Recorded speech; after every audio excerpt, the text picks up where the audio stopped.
sur ce qu'on va vous présenter. On a adapté la présentation en fonction du canevas qu'on avait. Donc, ça va différer un peu de ce qu'on vous avez, là, si vous avez lu les résumés des présentations. Ce qu'on vous propose, c'est de vous montrer rapidement ce qu'Antoine et moi, on a fait dans nos projets pédagogiques respectifs utilisant Wikipédia, de vous présenter un peu aussi Wikipédia, l'outil, puis ensuite de faire une période d'intervention. Donc, tout d'abord, on va vous présenter rapidement Wikipédia et ses projets frères. Ensuite, on va vous donner des exemples. Bah, je pense que je suis en train de me répéter, là. Puis, on va avoir une période de questions. Voilà. Donc, tout d'abord, je pense que c'est pas mauvais qu'on se présente. Moi, c'est Simon Villeneuve. J'enseigne en physique au Cégep de Chicoutimi. La physique et l'astronomie. C'est plus en astronomie que j'ai appliqué Wikipédia. Puis, je vais laisser Antoine se présenter. Ben, bonjour tout le monde. Effectivement, c'est un grand plaisir d'être là avec vous aujourd'hui. Bien sûr, nous, comme l'a dit Simon, on est des enseignants, on est sur le terrain tous les jours. C'est sûr qu'on a entendu depuis le début du colloque là, beaucoup de gens qui nous ont parlé des résultats de leur recherche, puis c'était très intéressant. Nous, ce qu'on veut vous proposer, c'est plus une idée, une nouvelle approche, une façon, un outil. Donc, espérons qu'aujourd'hui, on saura vous démontrer l'utilité de cet outil-là, puis vous encourager à l'utiliser, ou du moins à l'explorer. Moi, je m'appelle Antoine Letard, donc ça me fait plaisir d'être là. Je suis enseignant en mathématiques au Cégep Limoilou. Je suis contributeur de Wikipédia depuis 2008. Je suis maintenant un administrateur au sens d'opérateur de système là, sur le site de Wikipédia en français. Et je suis membre de Wikimedia Canada, l'organisme qui s'occupe des activités là, extra-Internet de Wikipédia, donc de s'occuper de faire des conférences comme on fait aujourd'hui. Donc, voilà. Et vous nous voyez lors d'une journée contributive dernièrement. On pourrait souligner la présence aussi de Benoît Rochon qui est avec nous. Donc, comme je vous disais, on a adapté au Canva. Mais Benoît va se faire un plaisir d'intervenir avec vous après, là, si jamais vous avez des questions. Benoît est membre de Wikimedia Canada, l'organisation qui soutient les contributeurs canadiens. Donc, souvent, moi, quand je commence une présentation comme ça, j'aime ça tâter le pouls des personnes à qui je m'adresse. Donc, question d'adapter mon langage en conséquence. Donc, j'aimerais vous poser une couple de questions avant qu'on débute. Est-ce qui connaît ici un peu le principe du wiki, ce qu'est un wiki, là, de manière là, sommaire? D'accord, à peu près la moitié de la salle. Est-ce qu'il y a des gens qui connaissent bien la différence entre un wiki public et un wiki privé dans la salle? Ah, OK, ça commence à se réduire un peu. Avez-vous déjà contribué à Wikipédia dans la salle? Est-ce que nous avons des Wikipédiens, même de manière anonyme, ou ben, vous n'êtes pas obligé de vous déclarer non plus. Des fois, les Wikipédiens aiment demeurer plus discrets. Voilà. Ah, vous avez essayé, on aura l'occasion d'en rediscuter. Donc, j'imagine, est-ce que c'était de manière anonyme que vous avez contribué, les 2-3 personnes qui ont levé la main, ou vous aviez un compte, ou vous avez un compte d'utilisateur? Un compte d'utilisateur? Est-ce qu'il y a d'autres personnes qui ont des comptes d'utilisateurs dans la salle? Vous n'êtes pas obligé de vous... mais c'est juste question de savoir à qui on s'adresse. OK. Vos étudiants utilisent-ils Wikipédia? Oui, d'accord. Pensez-vous que c'est une utilisation rationnelle? Ça, on aura l'occasion d'en rediscuter. Puis, utilisez-vous Wikipédia dans votre pratique d'enseignant ou de professionnel de l'éducation? C'est des questions que vous pouvez commencer à creuser un peu, puis qu'on pourra revenir par la suite. Si on vous présente quelques faits en débutant, tout d'abord, Wikipédia existe depuis 11 ans, la version en français aussi, à quelques mois d'intervalle de la version anglophone. Il y a environ 1 245 000 articles sur la version en français, puis à peu près 800 contributeurs, qu'on pourrait dire des gros contributeurs, des personnes qui contribuent régulièrement et qui entretiennent le site. Puis Wikipédia et tous ses projets frères sont construits sous le principe d'une licence libre. Antoine va vous revenir là-dessus un peu plus loin. Il s'y connaît un peu plus que moi sur les détails de ça. Et ensuite, quelques statistiques sur... Oui. On va vous présenter quelques statistiques pour vous dire pourquoi, à quel point on pense que c'est important de s'y intéresser à Wikipédia.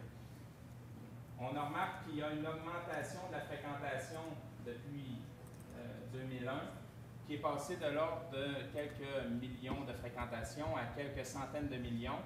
Les derniers chiffres, en janvier 2012, on a mois dans l'ensemble du monde sur toutes les versions linguistiques de Wikipédia. Merci Antoine. Donc, si vous regardez le graphique ici, on a l'augmentation de Wikipédia qui est schématisée ici depuis 2003 jusqu'à 2009. Il y a des statistiques plus précises. J'en profite pour vous dire qu'on a mis le contenu de notre présentation en ligne sur Wikipédia. En fait, pas dans l'espace encyclopédique, mais dans un espace qui est dédié pour ce genre de présentation-là.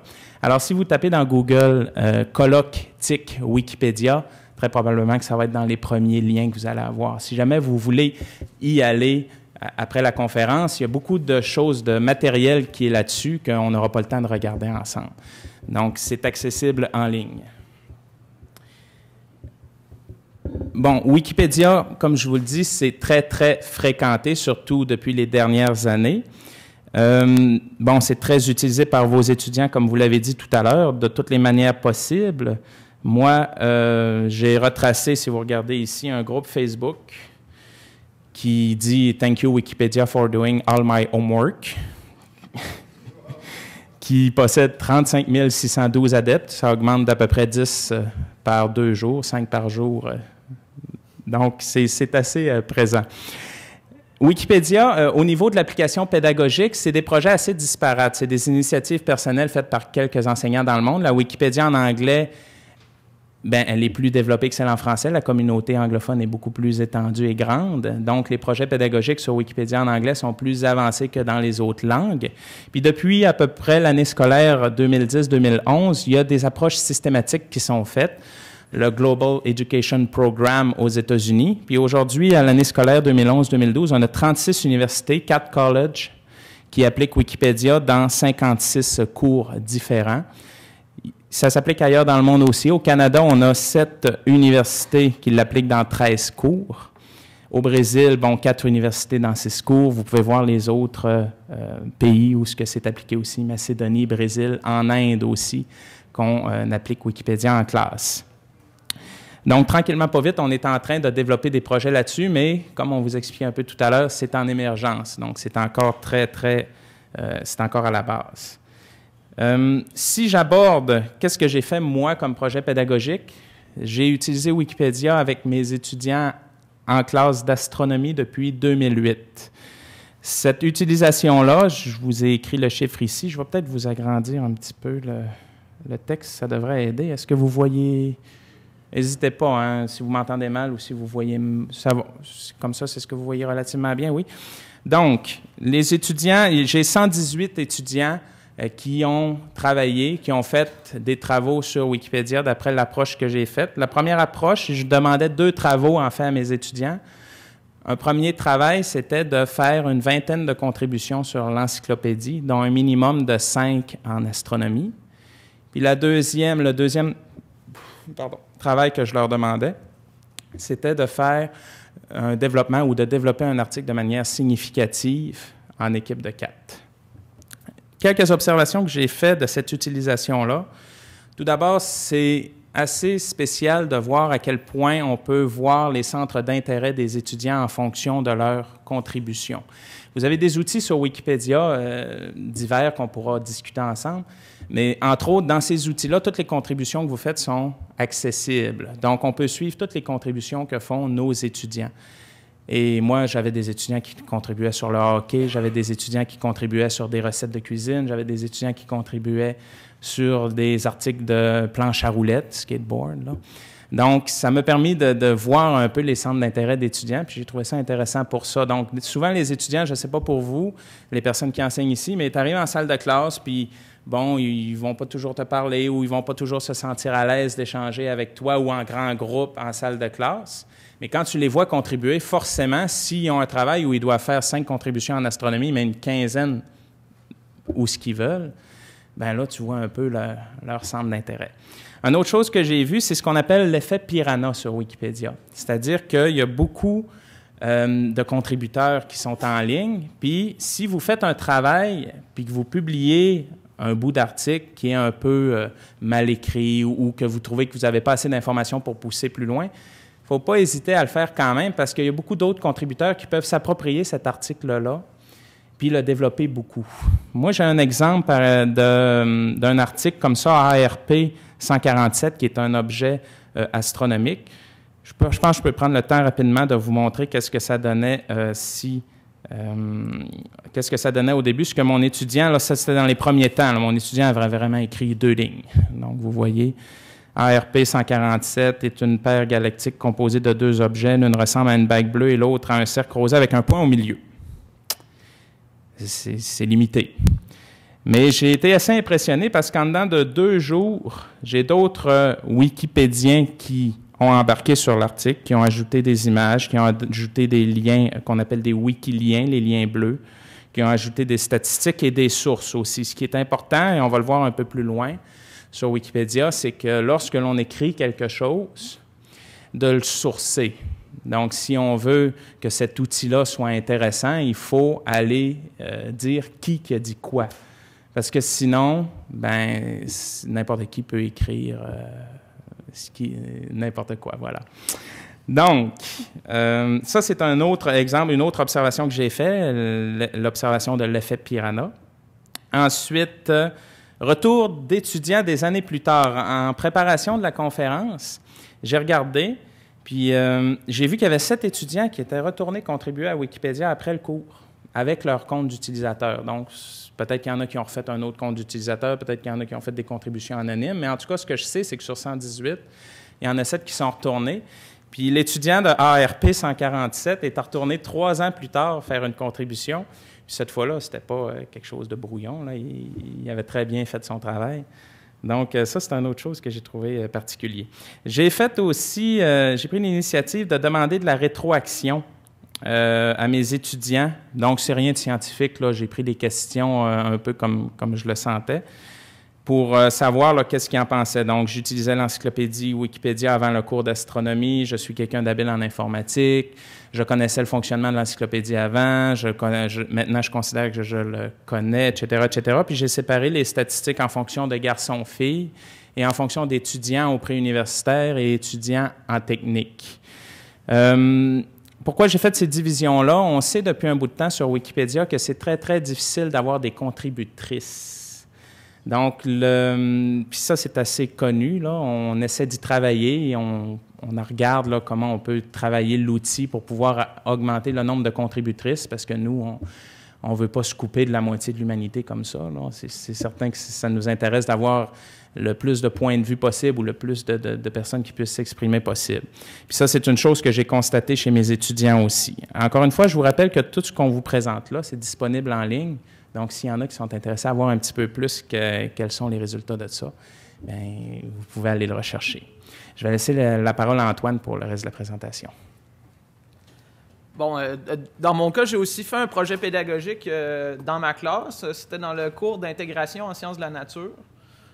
Donc, le cours d'intégration en sciences de la nature, en fait, c'est un cours dans lequel on doit faire un travail d'envergure, donc chercher des sources, apprendre des choses et produire un rapport à la fin de ce cours-là.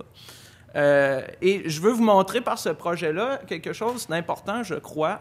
Donc, on a vu le projet de Simon qui était organisé autour de créer du contenu tout au long de la session.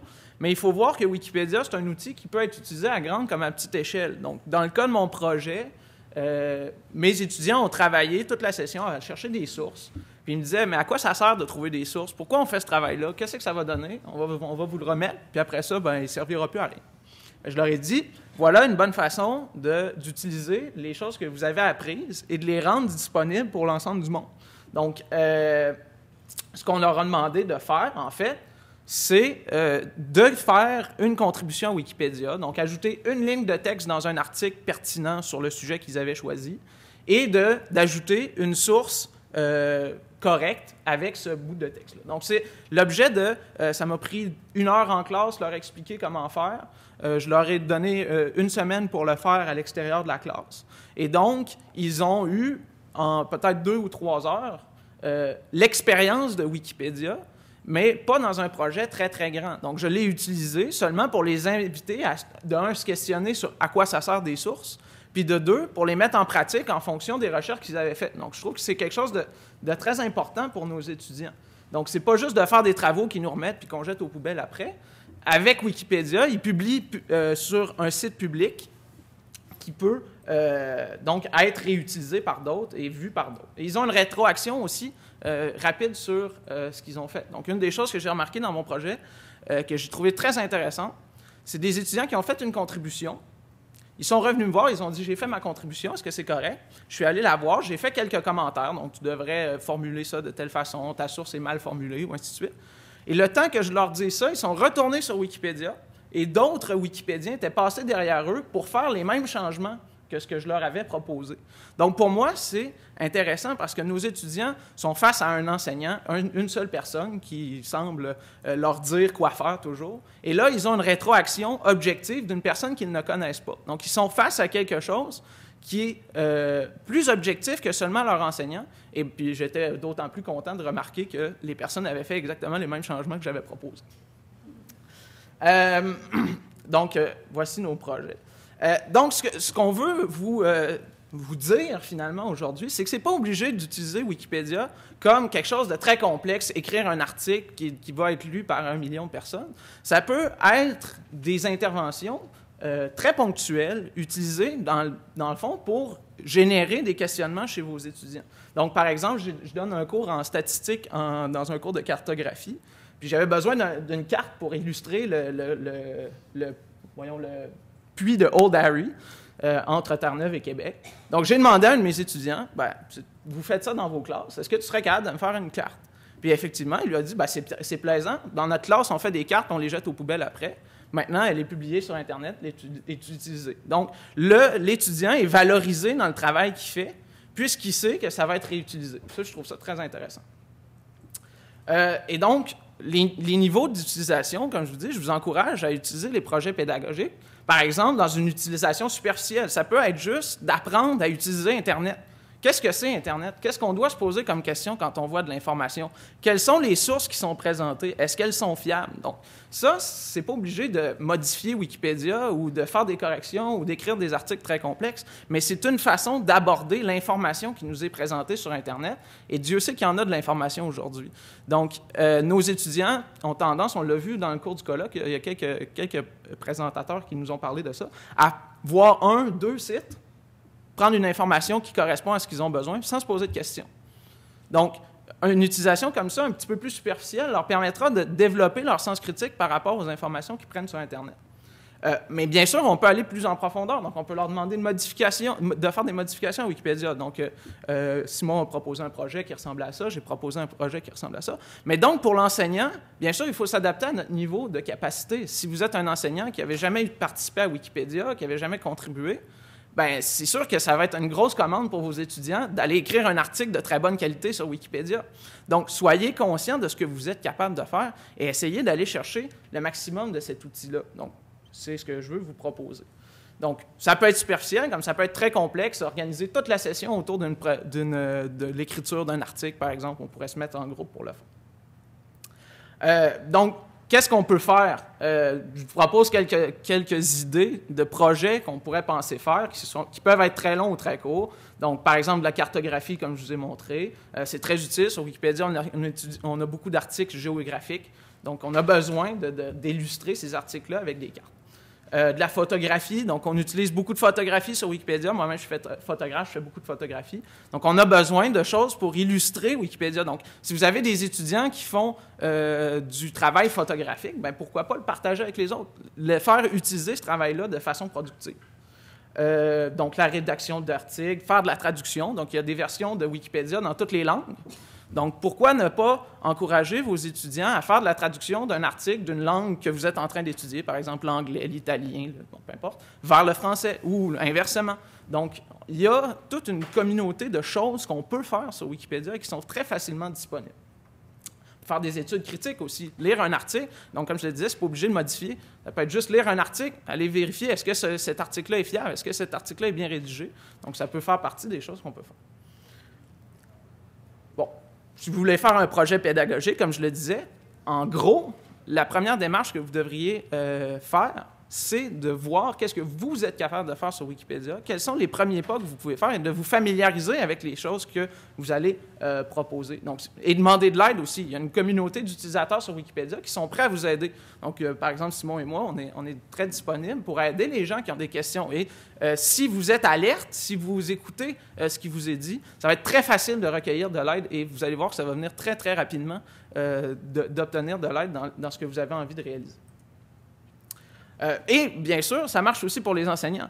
Donc, vous, comme vos étudiants, vous êtes des experts dans vos domaines, vous avez des connaissances. Donc, pourquoi ne pas les partager? Pourquoi ne pas les rendre disponibles? Donc, certains font des publications dans des journaux, certains écrivent des livres et ainsi de suite. Mais donc, Wikipédia, c'est un endroit où on peut participer et se rendre utile. Donc, je vous invite à le faire. On peut aussi publier ces notes de cours sous licence libre. Il y a plusieurs cours qui sont disponibles sur ce qu'on appelle Wikiversity. Donc, c'est un site qui propose des cours sur différents sujets, le genre de choses qu'on peut développer. Cependant, je ne veux pas qu'on fasse une présentation qui vient ici en disant « Utilisez Wikipédia, c'est comme ça que ça fonctionne, c'est la voie, c'est l'avenir ». On est conscient, et on l'a vu tout au long du colloque, je pense, depuis hier matin, qu'il y a des défis à utiliser les technologies. Un des défis particuliers, à mon avis, c'est d'utiliser ces outils-là comme une panacée universelle qui règle tous les problèmes, comme j'aime souvent le dire. Mais donc, c'est pas une panacée, c'est pas la réponse à tous les problèmes, ça va pas marcher avec tous les étudiants. Donc, il faut penser à utiliser ça comme des outils pédagogiques et non pas comme la solution à tous nos problèmes de pédagogie. Mais il y a aussi des questions éthiques qui se posent. Donc, comment évaluer nos étudiants? Est-ce que c'est possible de les faire travailler à l'extérieur du cours?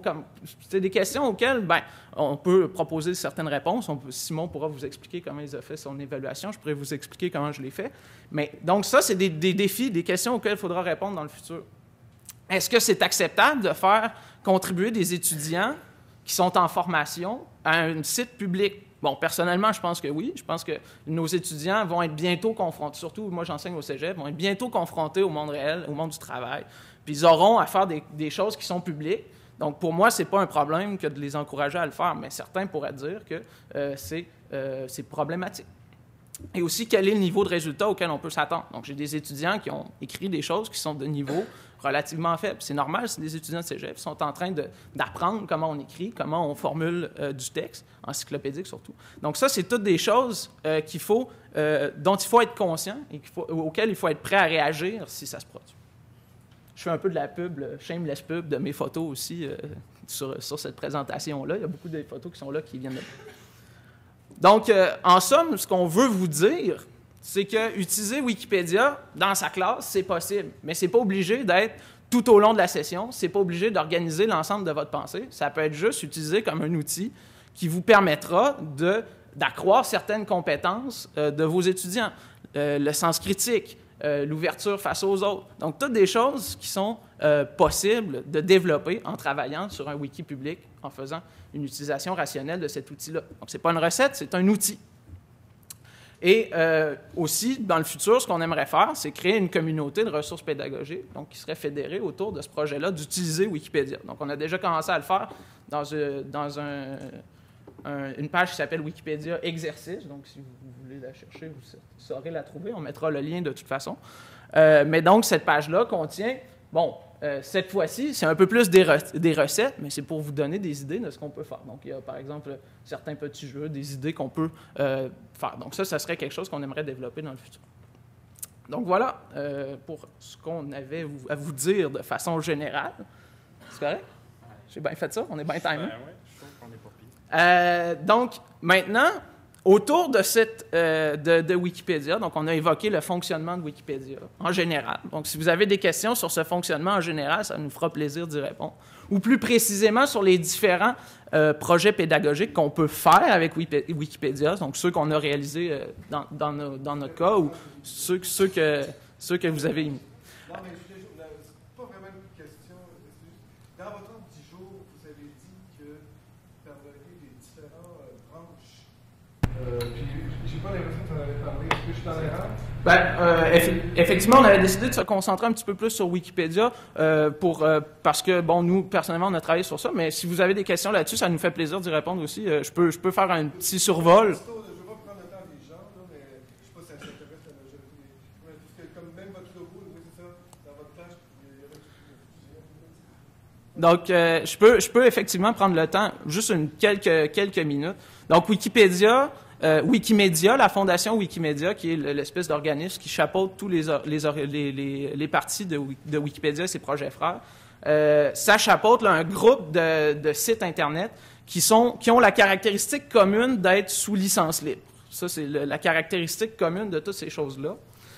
Donc, si vous regardez, donc Wikimédia, c'est la fondation qui chapeaute tout ça, c'est ce qui est au centre. Ici, vous avez le logo de Wikipédia, donc qui vous est présenté. Juste en dessous, vous avez Wikimedia Commons. Donc, Commons, c'est un répertoire d'images libres qui sert à illustrer tous les projets de Wikipédia. Donc, personnellement, moi, je contribue beaucoup. Toutes les images que vous avez vues sur cette présentation-là proviennent de Commons, sont sous ces licences libres et sont, j'espère, correctement identifiées sous ces licences-là. Vous avez là, donc différents autres projets. Ici, vous avez MetaWiki qui chapeaute l'organisation technique des wikis. Vous avez Wikibooks, si je me rappelle bien ici, donc qui contient des livres qui sont sous licence libre ou dans le domaine public. Oui, d'ailleurs, j'ai mis une recette de ma mère sur Wikibooks, donc je pourrais vous la donner en privé si ça vous intéresse. Vous avez aussi en bas le Wiktionnaire, donc qui est un dictionnaire sous licence libre, qui est aussi c'est sous forme contributive, il ne faut pas le négliger aussi. Donc, c'est toutes sortes de projets qui existent aussi et qui peuvent être plus adaptés à ce que vous faites dans votre classe aussi, d'ailleurs. Peut-être que vous êtes travaillé en français, vous voulez travailler sur le Wiktionnaire, tant mieux. Donc, c'est tous des projets qui peuvent être développés dans ces différents organismes. Pourquoi on a plus spécifié sur Wikipédia? Bien sûr, parmi toutes ces choses-là, Wikipédia, c'est celui qui a le plus de visibilité donc dans le monde, puis non négligeablement. Là. Donc, les autres projets sont plus restreints en termes de quantité de personnes. Donc, c'est pour ça qu'on a plus focusé là-dessus. Mais si vous avez des questions sur les autres projets, n'hésitez pas pour essayer de répondre de façon plus générale. Donc, questions?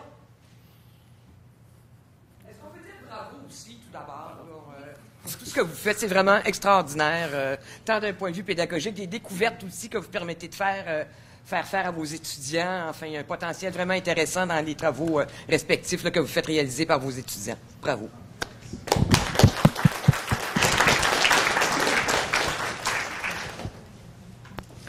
Alors, moi aussi, c'est un commentaire. C'est pour vous dire que la revue Nature, vous savez, la fameuse revue scientifique qui est reconnue internationalement, a fait une revue, en fin de compte, entre Wikipédia et puis Britannica, l'autre grande encyclopédie, en 2005, et ils ont retrouvé à peu près le même nombre d'erreurs, c'est-à-dire une centaine seulement. Donc, c'est pour montrer un peu que c'est rassurant de voir que de tels éléments se produisent. Alors, encore une fois, bravo vous aussi. Merci beaucoup. J'aimerais peut-être faire du pouce sur ce que vous dites. Souvent, quand j'interviens, parfois on fait des formations en ligne aussi avec à l'aide de la POP. Puis, je suis surpris à chaque fois d'entendre un certain nombre de professeurs dire qu'ils utilisent Wikipédia ou qu'ils acceptent Wikipédia comme référence. Je pense qu'il y a eu une confusion là-dessus un peu aussi au cours des années. Wikipédia n'est pas une référence. Je pense qu'il faut que ce soit assez clair. C'est un bon point de départ. Donc, supposons... Pardon? C'est ça nos élèves? Oui, c'est ça. Donc, ce n'est pas une référence. C'est un bon point de départ où là, on peut retrouver des références tout dépendamment des sources qu'il y a dans l'article. Mais s'il n'y a pas de source, bon, comme vous l'avez dit, là, les études font en sorte qu'en général, c'est relativement fiable, mais ce n'est pas à citer comme référence dans un travail, par exemple, ou quelque chose. Puis je le vois de plus en plus des gens qui citent Wikipédia dans des conférences, puis qui mettent en référence, mais... Donc, nous, là, ce qu'on voit surtout, c'est l'utilisation pour aider, entre autres, les étudiants à développer l'esprit critique, comme disait Antoine, comme un bon point de départ aussi. Souvent, une recherche étudiante, ça commence par Google, ça finit avec Wikipédia. Nous, ce qu'on veut plus, c'est que ça commence par Google, ça passe par Wikipédia, puis après ça t'amène ailleurs. C'est à moi. Oui, moi, c'est un commentaire par rapport à ce que vous disiez pour l'élaboration des articles encyclopédiques. Vous disiez que vos étudiants étaient comme en apprentissage. L'année passée, j'ai accompagné un projet dans le cadre du mois de la culture au ministère de l'Éducation au Québec. Et c'était avec Wikimini. Et on a les enfants de 2 classes, une de Longueuil et une de Québec, ont créé donc des articles de dictionnaire qui ont été déposés sur Wikimini à partir de des mots qu'ils utilisaient dans leur quotidien. Et ça a permis, donc avec l'utilisation d'autres technologies, parce que les enfants étaient en communication Skype et puis travaillaient à partir de Google Doc aussi, de travailler vraiment sur ce que vous notiez tantôt, sur l'élaboration du texte et tout le travail, tout l'apprentissage en français qui était en arrière de tout ça. Donc, c'était simplement pour vous dire que on peut aussi le faire avec des tout petits, parce que c'était des enfants du 3e cycle du primaire, donc de 11 ans. Oui, donc effectivement, il y a toutes sortes de niveaux qu'on peut utiliser dans ces projets-là. Puis je pense que ça démontre aussi la force de cet outil collaboratif. Donc, on apprend à travailler en équipe, on apprend à écrire, on apprend. Donc, il y a toutes sortes de compétences qu'on demande à nos étudiants d'avoir. Par exemple, moi, une des compétences que j'essaie de développer le plus avec mes étudiants de cégep, c'est le sens critique. Et puis le sens critique, s'il y a bien un endroit où il faut l'avoir, c'est sur Wikipédia. Parce que le sens critique, c'est partout. Puis c'est important. Quand on a des données, quand on a des choses qui nous sont présentées, il ne faut pas prendre ça comme du cash. Donc, c'est toutes des compétences qu'on peut développer avec nos étudiants qui font des projets magnifiques puis qui n'ont pas besoin d'être à très grande échelle, mais en même temps, qui ont une résonance beaucoup plus grande que juste la classe. Et ça, c'est fascinant aussi. Donc, on peut travailler avec des gens de différents pays, de la France. Donc, moi, tous les jours, je travaille avec des gens de la France, je travaille avec des gens d'Afrique, je travaille avec des gens d'ailleurs aux États-Unis. Donc, ça met les gens ensemble. Ça fait parler les gens ensemble. Puis ça, c'est une collaboration qui est précieuse aussi. Donc, merci pour le commentaire. Puis la question. Moi, j'ai une question. Oui? Parlez dans le micro, s'il vous plaît, sur Internet. J'ai j'ai une question de curiosité. À qui ça appartient, Wikipédia? Est-ce que ça va devenir comme Facebook un jour ou comme Google? Ça va être vendu, vous mettez des actions en bourse? C'est quoi un peu le portrait financier de cette entreprise? Je peux peut-être... je peux répondre de ce que j'en connais. Wikipédia, ça appartient à ce qu'on appelle la Wikimedia Foundation.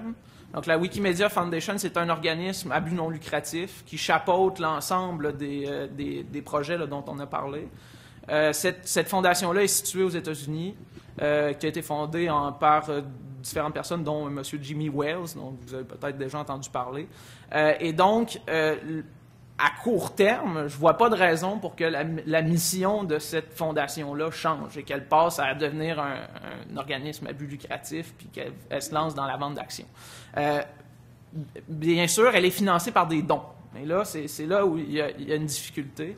C'est sûr qu'à long terme, s'il arrivait un moment où il y avait plus de dons, là, c'est sûr où il faudrait peut-être se poser une question sur le financement. Mais pour l'instant, elle est financée par des dons, puis ça suffit pour couvrir les activités, la maintenance des serveurs et tout ça, et aussi pour ne pas avoir besoin de recourir à la publicité, qui est une autre des choses importantes sur Wikipédia. Donc, on essaie de travailler sans publicité pour avoir, bien sûr, l'indépendance qui est liée à cette absence de publicité. Là. Donc, peut-être que Simon va en rajouter un peu. Oui, il y a peut-être une chose, parce que moi aussi, là, c'est une question que je me posais beaucoup. Il faut dire que, vu que Wikipédia, on n'a pas parlé vraiment des licences libres, mais sous la licence sur laquelle est publiée Wikipédia, on peut la réutiliser sans problème, sous quelques restrictions, on peut la réutiliser. Puis il y a plusieurs personnes qui sauvegardent entièrement la base de données de Wikipédia régulièrement. Donc, supposons qu'à un moment donné, la Wikimedia Foundation veut ou se transforme ou fait comme le Huffington Post, là, qui l'a vendu et tout ça. Les personnes qui ont fait des téléchargements de la base de données peuvent se trouver un nouvel organisme qui va héberger ça. Puis la communauté va suivre. Je ne suis pas sûr qu'une communauté, là, on est grosso modo 800 très actifs, des milliers plus ou moins actifs sur la Wikipédia en français, plusieurs dizaines de milliers sur la Wikipédia en anglais. Puis s'il y a un nouvel hébergeur, la communauté va suivre. C'est ce que je pense. Est-ce qu'il y a d'autres questions? J'en aurais une. Oui, absolument. J'aimerais savoir l'aspect éphémère de l'écrit wikipédien. Est-ce que ça pose problème dans vos formules pédagogiques et puis comment vous contournez l'éphémérité de l'écrit wikipédien dans vos j'imagine que quand vous évoquez l'éphémérité des écrits, ça veut dire que n'importe qui peut passer très rapidement pour changer ce qui a été fait. Une partie de ça, c'est de dire, d'abord, toutes les modifications de Wikipédia sont enregistrées dans une base de données. Et il y a toujours moyen d'aller voir les modifications. Donc, moi, comme enseignant, si je veux voir la contribution qu'a fait un de mes étudiants particulier, je peux aller voir son compte d'utilisateur et aller voir cette modification-là. Donc, elle sera toujours accessible. Je pense que Simon va vous montrer un exemple. Donc, il y a toujours moyen de faire un suivi. Bien sûr, il y a quelques défis qui sont liés à, effectivement, le fait que nos étudiants peuvent faire une modification qui va être défaite par la suite ou qui va... Mais ça fait partie aussi de leur apprentissage. Wikipédia, c'est toujours... Le but, c'est que ça aille en montant, que ça s'améliore. Donc, on ajoute une pierre à l'article. Si quelqu'un juge que ça ne fait pas améliorer l'article, peut-être qu'il va la retirer. Peut-être aussi qu'il va l'utiliser pour construire quelque chose d'encore meilleur. Donc, je pense qu'il faut montrer à nos étudiants, et ça nous permet de leur montrer ça, que malgré le fait que leur contribution ne sera peut-être pas toujours là, elle aura servi à faire quelque chose de mieux. Donc, c'est sûr que, comme je disais, j'ai des étudiants qui ont participé à l'article Planète. Je ne sais pas si Simon peut le montrer, mais Planète, c'est un article qui est très bien construit. Il y a déjà 250 références. Je sais pas si... là, ça va être difficile. À l'automne. Oui, à l'automne. Okay. Il me semble que c'est sur celui-là. Là. Mais bon, tout ça pour dire que ces étudiants-là ont fait une contribution qui était somme toute correcte, mais dans un article qui est déjà très bien développé, avec 250 références. C'est difficile d'aller ajouter quelque chose pour un étudiant de niveau collégial. Peut-être certains pourraient y arriver, mais moi-même, je ne suis pas sûr que je serais capable d'ajouter quelque chose de pertinent là-dedans. Donc, cet étudiant-là a été rapidement révoqué. Mais je lui ai dit, écoute, tu as appris quelque chose. Il faut savoir juger le niveau de ce dans quoi on se produit. Donc, cet étudiant-là a choisi un article qui n'était pas de bon niveau pour ce qu'il voulait faire. Et donc, il a fait une bonne contribution s'il n'y avait eu rien d'écrit dans l'article, mais au niveau où l'article était rendu à ce moment-là, c'était pas pertinent. Donc, et j'ai trouvé l'étudiant, c'était une étudiante, a vraiment bien compris cette chose-là. Puis ça m'a permis, en faisant la rétroaction avec cette étudiante-là, je lui ai dit, je suis très content du travail que tu as fait, mais dans le contexte de cet article-là, c'était pas pertinent. Donc, pour moi, c'était une contribution réussie, parce qu'elle lui a permis d'apprendre cette chose-là, qu'il faut juger du niveau dans lequel on travaille. Est-ce que ça répond relativement bien? Oui? N'hésitez pas.